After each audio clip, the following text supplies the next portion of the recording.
Sup? It's Greggatron. This, this, this, this. Look at it. Yeah. Yeah. Look at it. This. Yeah. Yeah. Yeah. Yeah. This is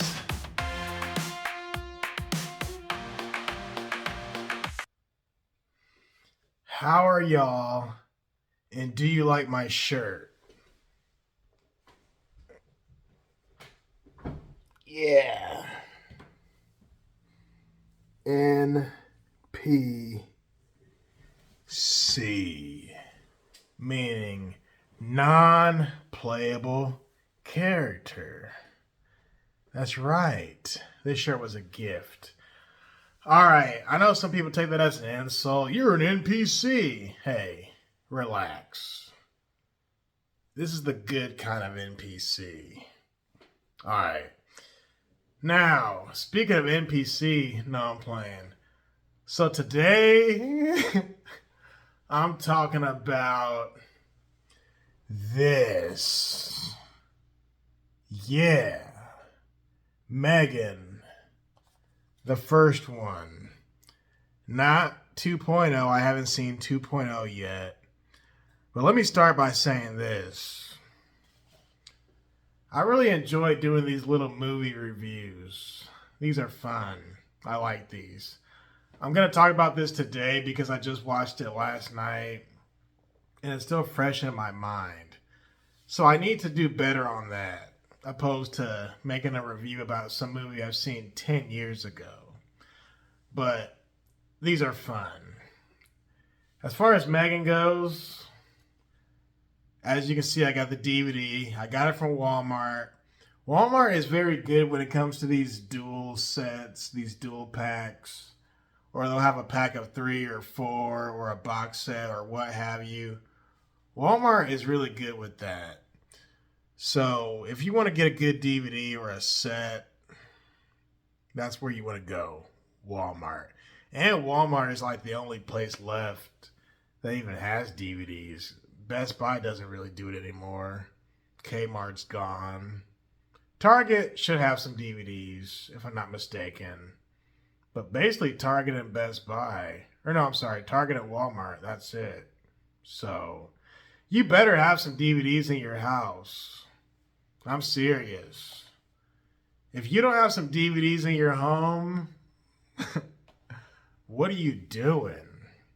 What are you doing? I don't care if you're a homeowner or you're renting, or I don't care if you're living with your mom. You better have some DVDs in your house because it's easy to access. You ain't got to worry about buffering and the internet going out and that sort of thing. Anyway, let's talk about this movie. So, I enjoyed it. This came out 2019, 2020, somewhere in there. Recently, 2021, somewhere in there. It was fun. It was fun. I liked it a lot. I spoiled myself a little bit already because I watched Subservience a few months back.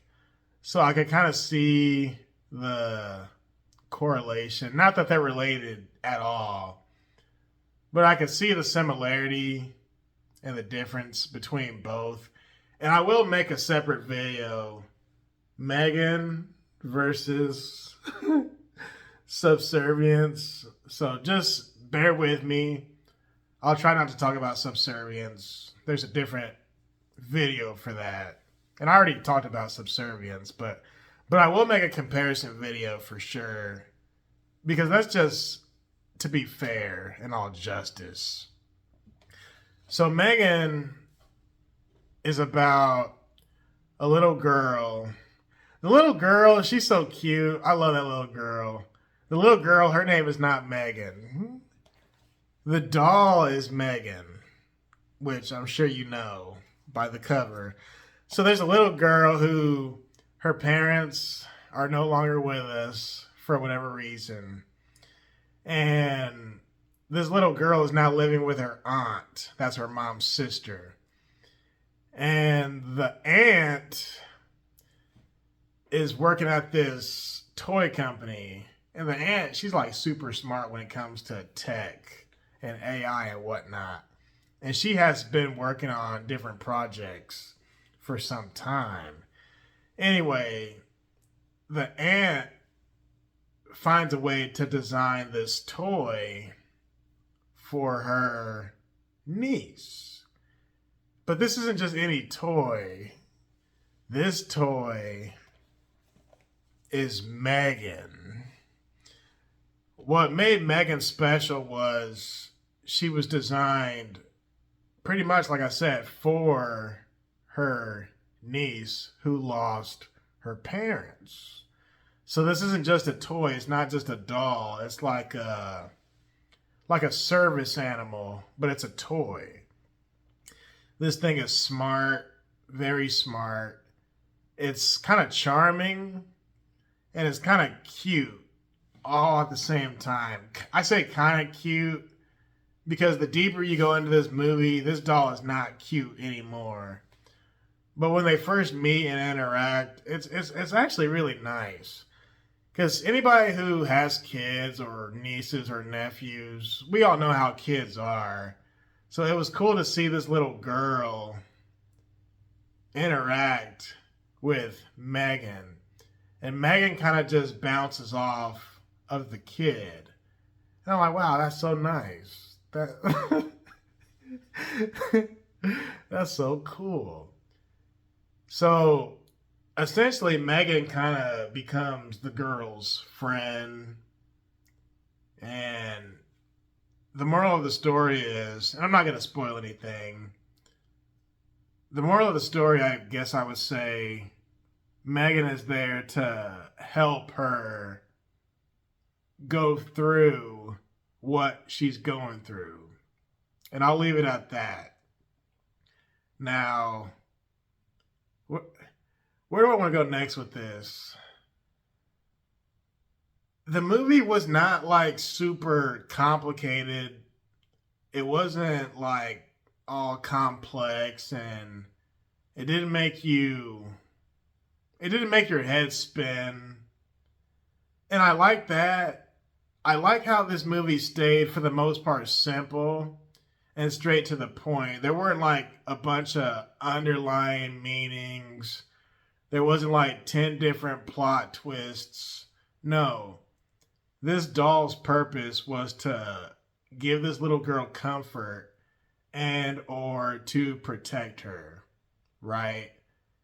Now, obviously I have to say this. Something along the way happens to where Megan becomes more advanced, I guess you could say.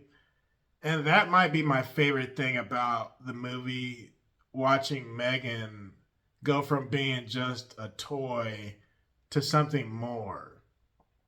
And like I said, this is spoiler free. My favorite thing overall is probably to see when Megan developed a personality, quote unquote. She started to get sassy. She started to sound like kind of slick, like sarcastic, like almost. She started to pick up on things because she's AI, right? So essentially her brain is a supercomputer. So it was nice and it was cool to see Megan become smarter and smarter and smarter. But like I said, she was sassy.